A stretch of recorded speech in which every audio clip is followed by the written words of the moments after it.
পুলিশের বিভিন্ন থানা ও ফাঁড়ি থেকে লুট হওয়া ২৪% অস্ত্র এখনও উদ্ধার করতে পারেনি আইন প্রয়োগকারী সংস্থা। সংখ্যার হিসেবে যা ১,৩৭৩টি। পাশাপাশি প্রায় ২.৫ লাখ গোলাবারুদ ও গণভবন থেকে স্পেশাল সিকিউরিটি ফোর্সের লুট হওয়া ৩২টি ভয়ানক অস্ত্র উদ্ধার করা সম্ভব হয়নি। অন্যদিকে হদিশ মিলছে না। ২০০৯ থেকে ২০২৪ সালের ৫ আগস্ট পর্যন্ত লাইসেন্স পাওয়া ৬,০০০-এর বেশি মারাত্মক আগ্নেয়াস্ত্রের।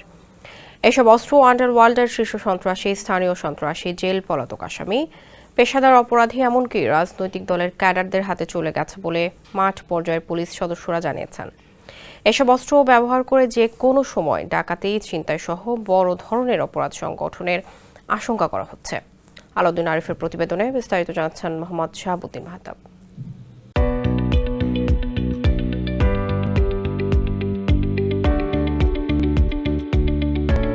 পুলিশ সদর দপ্তরের সর্বশেষ পরিসংখ্যান অনুযায়ী গত বছরের ৫ আগস্ট দেশের বিভিন্ন থানা ও ফাঁড়ি থেকে পুলিশের অস্ত্র লুট হয়েছে ৫,৭৫০টি, উদ্ধার হয়েছে ৪,৩৭৩টি।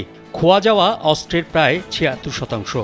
পুলিশের তথ্য অনুযায়ী ২৪% অস্ত্র এখনও উদ্ধার সম্ভব হয়নি, যা পেশাদার সন্ত্রাসী ও শীর্ষ সন্ত্রাসীদের হাতে চলে যাওয়ার আশঙ্কা দেখা দিয়েছে।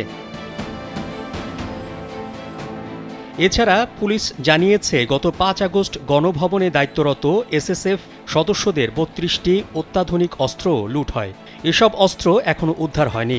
গোয়েন্দা কর্মকর্তারা ধারণা করছেন লুট হওয়া ওই অস্ত্রগুলো হাতবদল হয়ে রাজধানীর বিভিন্ন এলাকার সন্ত্রাসী ও শীর্ষ সন্ত্রাসীদের হাতে চলে যেতে পারে। অস্ত্রের একটি অংশ শীর্ষ সন্ত্রাসী সানজিদুল ইসলাম ইমন ও পিচ্ছি হেলাল বাহিনীর কাছে থাকারও গোয়েন্দা তথ্য রয়েছে পুলিশের কাছে। পুলিশ সহ সরকারের বিভিন্ন সূত্র জানায়, আওয়ামী লীগ সরকারের ৩ মেয়াদে সারা দেশে ১৯,৫৯৪টি আগ্নেয়াস্ত্রের লাইসেন্স দেওয়া হয়। এর মধ্যে ১০,০০০-এর বেশি লাইসেন্স ছিল রাজনৈতিক বিবেচনায়। এসব অস্ত্রের বৈধতা নিয়ে প্রশ্ন ওঠায় অন্তর্বর্তীকালীন সরকার গত ৩রা সেপ্টেম্বর অস্ত্র জমা দেওয়ার নির্দেশ দিয়েছিল। জমা না পড়া এসব অস্ত্র বৈধতা হারিয়েছে। এ বিষয়ে স্বরাষ্ট্র উপদেষ্টা অবসরপ্রাপ্ত লেফটেন্যান্ট জেনারেল মোহাম্মদ জাহাঙ্গীর আলম চৌধুরী বলেন, এখনও লুট হওয়া সব অস্ত্র উদ্ধার সম্ভব হয়নি। অস্ত্র উদ্ধারের চেষ্টা চালিয়ে যাচ্ছে সরকার। লুট হওয়া অস্ত্র বাইরে থাকলে নিরাপত্তার হুমকি থাকবে, তাই আমাদের এগুলো উদ্ধার করতেই হবে।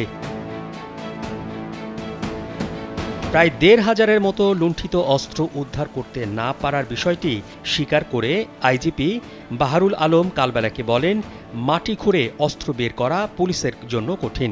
এ বিষয়ে সাংবাদিক ও দেশবাসীর সহযোগিতা চেয়েছেন তিনি। মোহাম্মদ শাহাবুদ্দিন মাহতাব, কালবেলা।